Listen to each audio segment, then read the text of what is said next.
Sarah Chen froze mid-step in the diplomatic hall of Colony 1, humanity's first deep space outpost orbiting Europa.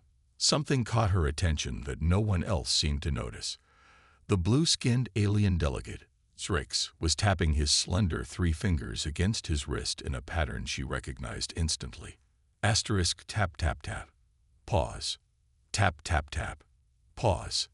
Tap tap tap asterisk. SOS, the Universal Earth Distress Signal. Her spine stiffened as she watched more carefully. There it was again, deliberate, rhythmic, unmistakable. But how could an alien from a star system 12 light-years away know this human code? And why use it during what was supposed to be a historic peace conference? The grand hall buzzed with excitement. Humans in formal attire mingled cautiously with the alien delegation. The Krell, as they called themselves, had made contact 6 months ago, promising trade and technology beyond human imagination. Colony Director Williams was beaming as he guided the Krell ambassador around the room. Sarah's mind flashed back 20 years to her childhood. 8-year-old Sarah, dark-skinned with curly black hair, traveling with her white adoptive father across rural America. If you ever feel unsafe when we stop, he had taught her, tap this pattern on your wrist where I can see it. No one else will know what it means, but I'll come get you immediately. That simple signal had saved her from a suspicious stranger at a highway rest stop when she was 9. Later, as a Marine, similar coded signals had kept her squad alive during ambushes in war zones on Earth. You noticed it too, whispered Dr. Myers, the colony's xenobiologist, suddenly appearing beside Sarah. Sarah kept her eyes trained on Zrix. The tapping pattern. Yes, but that's impossible. They shouldn't know our distress codes. I've been observing the smaller ones, the ones they call assistants. Their eye movements don't match their body language. Something feels wrong. Sarah studied the aliens more carefully. The Krell delegation consisted of 8 tall, commanding figures with iridescent scales and elaborate headdresses, accompanied by 12 smaller blue-skinned beings like Zrix. The smaller aliens wore metallic collars that the Krell had described as ceremonial indicators of diplomatic status. Security personnel, maintain positions, crackled Sarah's earpiece as Colony Director Williams prepared to formally welcome the alien delegation to the podium. Through the crowd, Sarah caught Zrix's 4 violet eyes. They darted nervously while his mouth formed what appeared to be practiced diplomatic phrases to a human scientist. When Zrix noticed Sarah watching him, his lower right eye blinked 3 times rapidly. Another signal. I need to get closer, Sarah murmured to Dr. Reyes. Cover for me. Sarah moved through the crowd, her security uniform allowing her to navigate the room without suspicion. As head of colony security, she had access to all areas. But approaching a foreign diplomat directly was against protocol during formal proceedings. She positioned herself near the refreshment table, where Zrix was being guided by his Krell superior. When the taller alien turned to speak with Director Williams, Sarah moved quickly, pretending to adjust the display of Earth foods. The signal, she said quietly, not looking directly at Zrix. SOS. How do you know it? The blue-skinned alien nearly dropped his glass. His 4 eyes widened, but he recovered quickly as a Krell turned toward them. We monitored your transmissions for decades, Zrix whispered, his speech translator barely audible. Before they found us. Before the collars. They, the Krell. Not here. Not safe. Zrix tapped his collar subtly. These listen. Watch East Corridor. 3rd cycle. Before Sarah could ask more, the Krell supervisor returned, placing a firm 3-fingered hand on Zrix's shoulder. The smaller alien winced visibly before being guided away.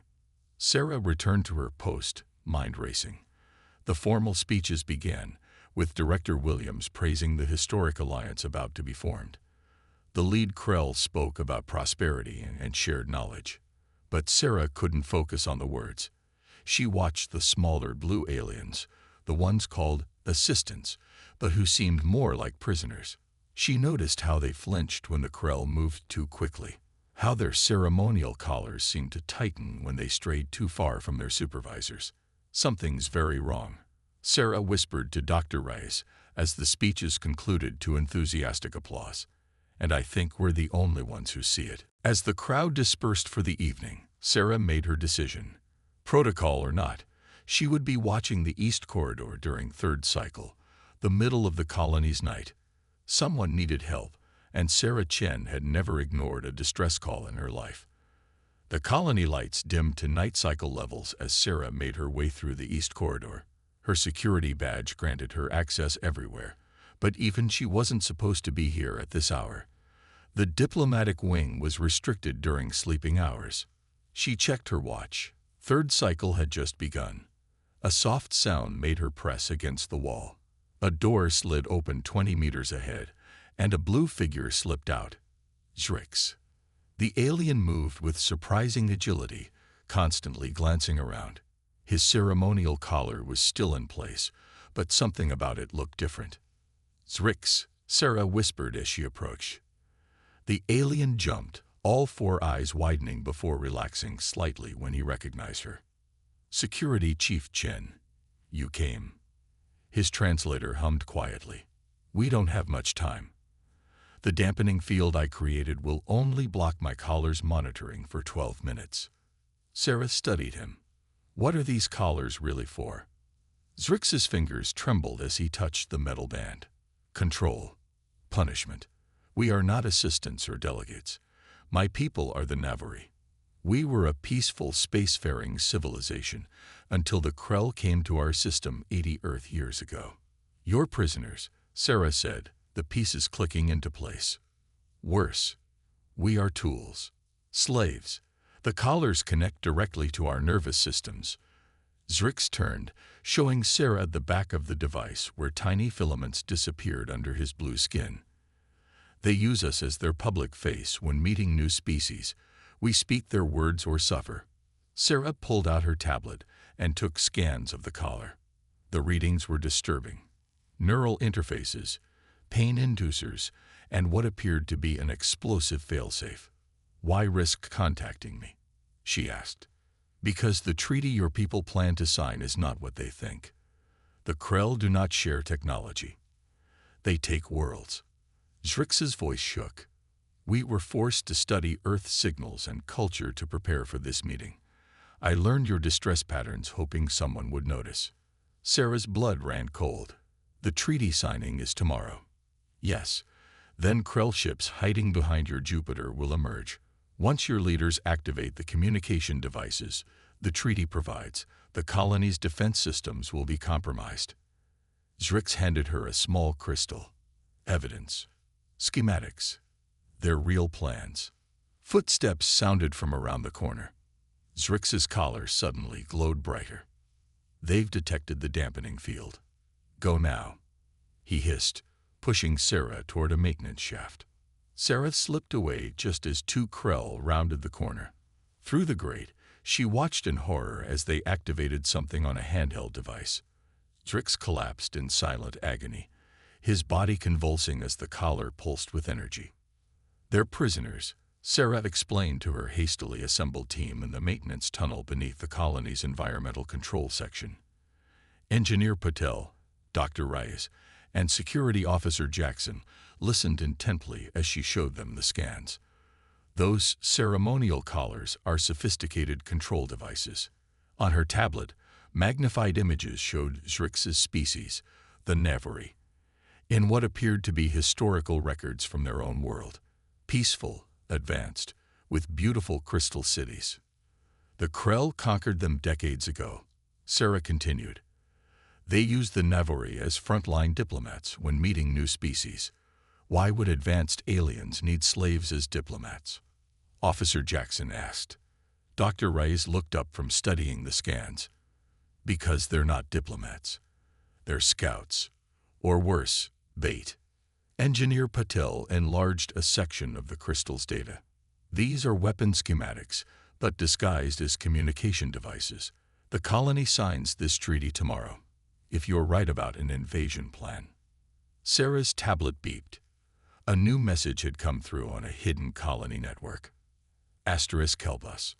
The Krell ships carry neural implants for humans. They will make your people like mine. Slaves.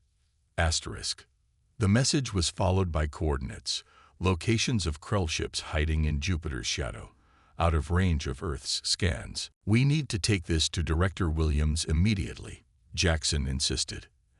And tell him what? That I broke diplomatic protocol and met with an alien in secret. Sarah shook her head. The Krell have him convinced this treaty will save humanity from extinction after Earth's climate collapse. Then what's your plan? Patel asked. Sarah pulled up the colony schematics. The Navari can't rebel because of their collars, but we can help them. She highlighted the diplomatic quarters. I need to get back in there and gather more intelligence directly from one of the Krell. How? Dr. Rice looked skeptical. Sarah loaded her sidearm and checked the charge. We don't go through official channels. We create a distraction, and I capture one of their diplomats for questioning. With hard evidence, we can convince leadership. That's against every protocol, Jackson warned. So is enslaving an entire species and plotting to take over our colony. Sarah stood up, determination hardening her features. This isn't just about us anymore. The Navari have been suffering for generations, and if we do nothing, we'll be next. Engineer Patel shook his head but began typing on his tablet. I can disable the security sensors in Section 6 for exactly 3 minutes. After that, you're on your own. 3 minutes is all I need, Sarah replied, checking the time. The night reception starts in 30 minutes. Let's move. Sarah stared at the unconscious Krell diplomat sprawled on the floor of the maintenance room. The creature's iridescent scales reflected the dim emergency lighting as Dr. Rice scanned it with medical equipment. This is treason, Chen. Director Williams' face filled the communication screen, his complexion flushed with anger. You detained a diplomatic aide during peace negotiations. Sir, this isn't what it looks like. Sarah struggled to keep her voice steady. These aren't peaceful negotiations. The Krell are planning an invasion. Based on what? Your paranoid hunches. The word of a subordinate alien. Williams slammed his fist down. You've violated direct orders and potentially ruined humanity's first interstellar alliance. Sarah uploaded the data from her tablet. Sir, please look at these scans. They show neural control implants in the Navari, and we found these weapon schematics disguised as communication technology in the treaty documents. The director's eyes narrowed as he glanced at the data. For a moment, Sarah thought she saw doubt flicker across his face. But then his expression hardened again. This proves nothing. The Krell have been transparent about their hierarchical society, and any technology can be weaponized if you're looking for threats. Williams leaned closer to the screen. You attacked a diplomatic representative. Security, confine Ms. Chen to quarters immediately. As 2 security officers approached on the director's orders, alarms suddenly blared throughout the colony. Red emergency lights began flashing in the corridors. Sir, multiple unknown vessels approaching from behind Jupiter's moon, a frantic voice called from somewhere off-screen. They're not responding to hails and are on direct course to the colony. The director's face drained of color. That's impossible. The Krell fleet isn't scheduled to arrive until after the treaty signing tomorrow. That's earlier than Trix warned us, Sarah said, pushing past the confused security officers. They know we're onto them. The screen showed chaos erupting in the command center as sensor readings flooded in. Williams looked shell-shocked as the evidence of deception became undeniable. Director, we need to activate defense systems now, Sarah insisted. Yes. Do it. Williams finally seemed to comprehend the situation. What's your plan, Chen? But Sarah was already racing through the corridors, leaving the confused security team behind. She activated her comm unit. Paddle, Reyes, Jackson. Meet me at Docking Bay 4. Bring the equipment we prepared.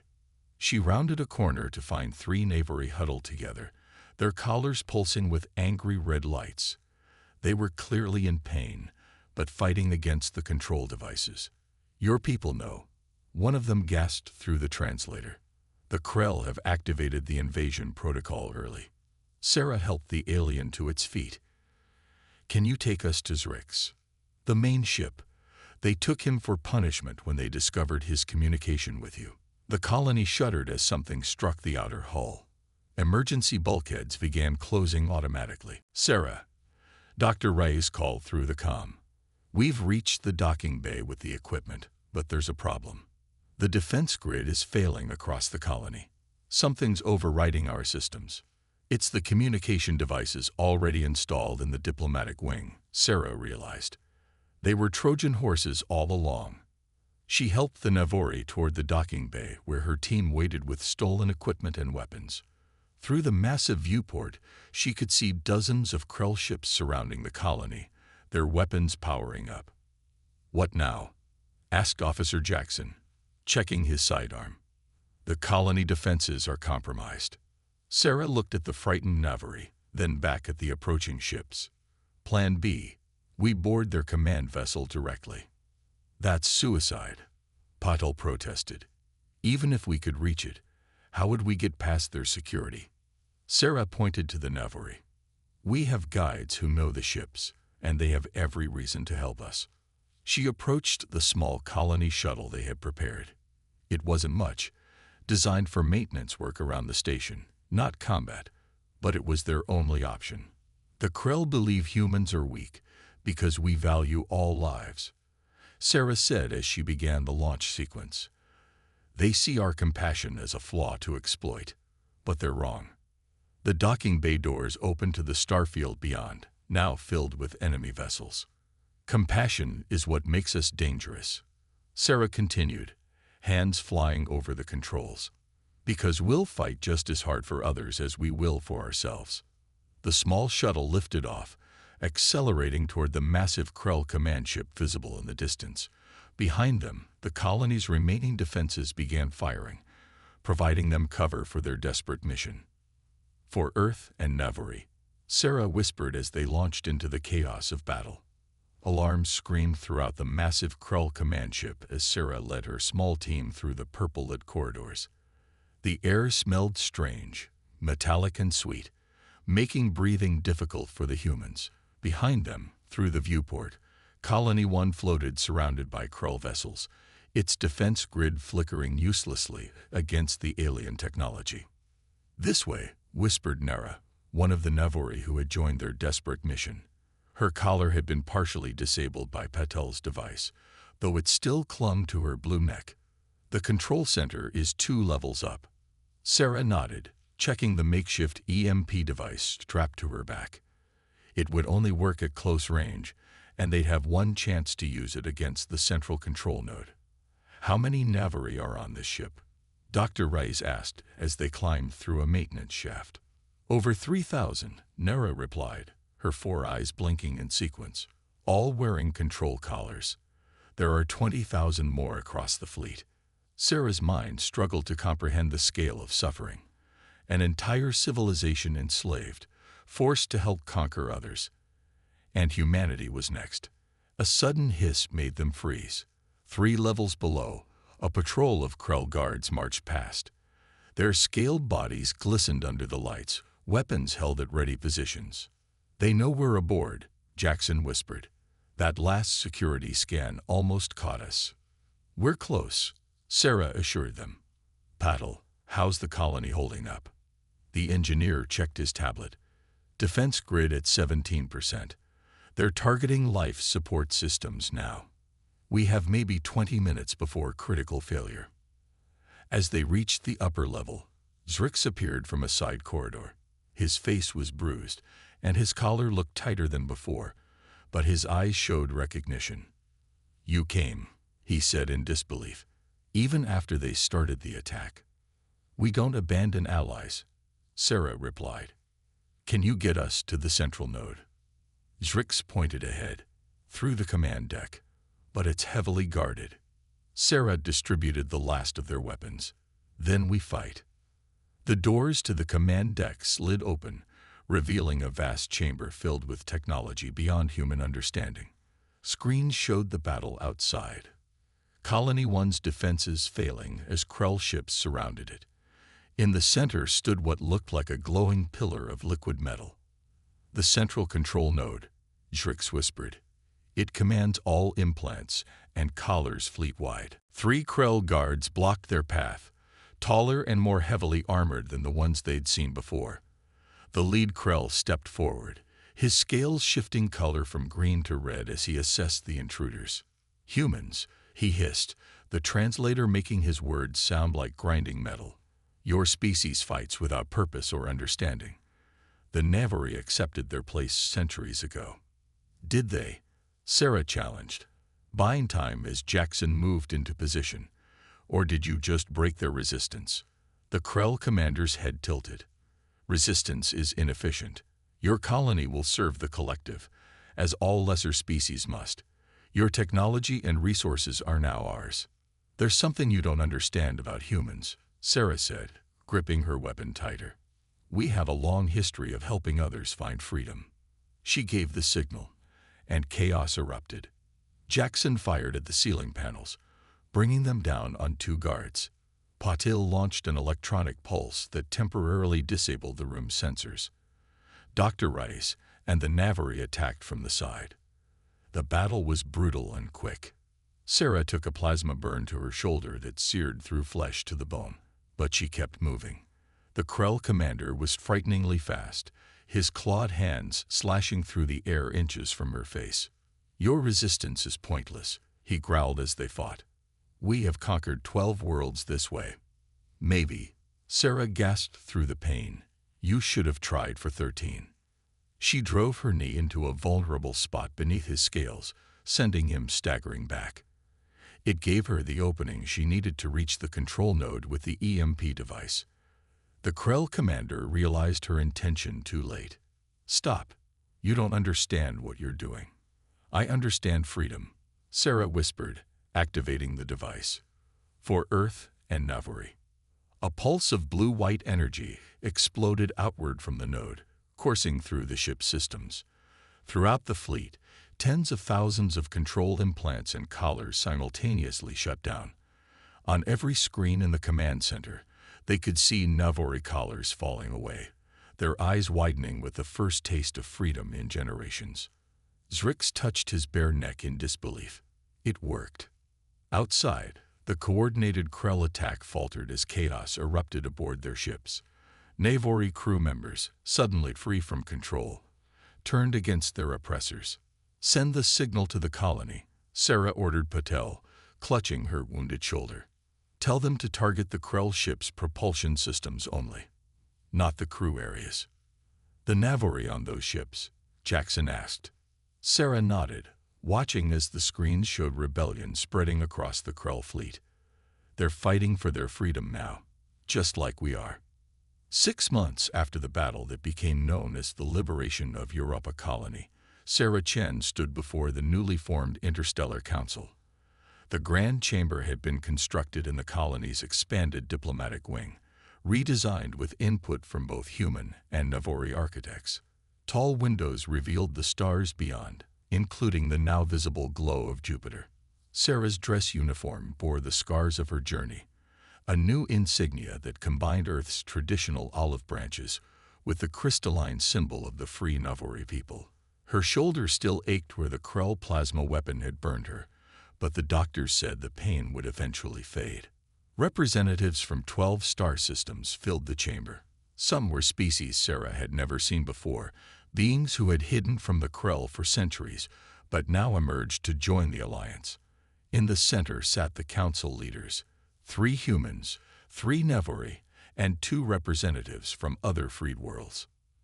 "The Liberation Alliance succeeded because we recognized something universal," Sarah explained as she presented her final report. "The desire for freedom crosses all species boundaries." She gestured to the data displays showing the aftermath of the rebellion. 57 Krell ships had been captured intact. Thousands of Navari had been freed from control collars. The Krell leadership had retreated to their home system, their empire crumbling as news of the rebellion spread. "The Krell believed their strategy was perfect," Sarah continued. They would use one conquered species to help subjugate the next, creating layers of control. What they didn't account for was our ability to recognize suffering in others, even when those others looked nothing like us. Director Williams nodded from his seat among the human delegation. The months following the battle had changed him. The guilt of nearly leading humanity into slavery had driven him to work tirelessly for the new alliance. "We have reviewed your recommendations for interspecies communication protocols," announced the Navori Council leader, her voice translated perfectly by the new, ethically designed translators. "The system of universal distress signals will be implemented immediately across all Alliance vessels." As the session concluded, Zrix approached Sarah. No longer a prisoner, he now served as the Navori ambassador to Earth. His blue skin had regained its healthy luster, and the scars where his collar had been were fading. "Ambassador Chen," he greeted her formally before breaking into what she now recognized as a Navori smile. "Your new title still sounds strange to me."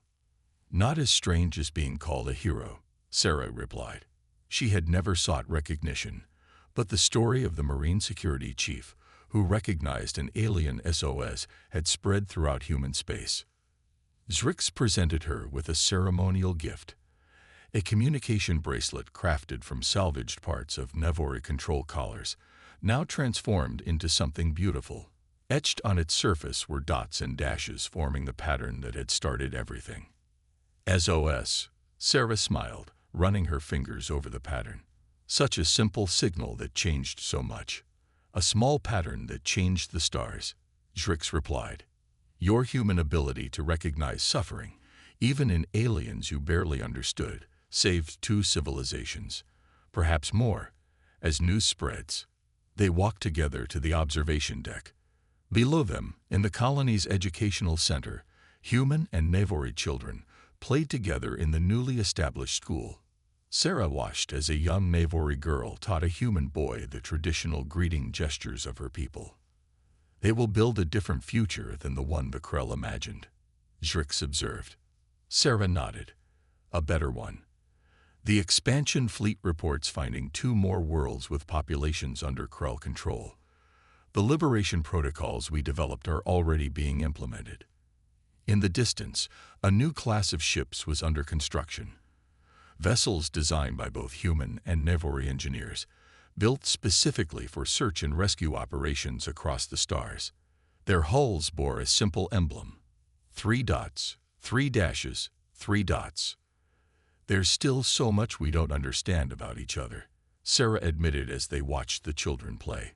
"Cultural differences, biological needs, ways of thinking. But we understand what matters most," Zrix replied. "When someone signals for help, we respond." As night cycle began in the colony, lights activated across the diplomatic quarter. Sarah thought about how far they had come from that first moment when she noticed a strange tapping pattern. One small gesture that had revealed a universe of suffering and possibility. "The Krell believed compassion was our weakness," Sarah said quietly. "They never understood it was our greatest strength." Together, human and Navori watched as the stars seemed to shine brighter over their new shared home, a beacon of freedom in a universe where no call for help would ever again go unanswered.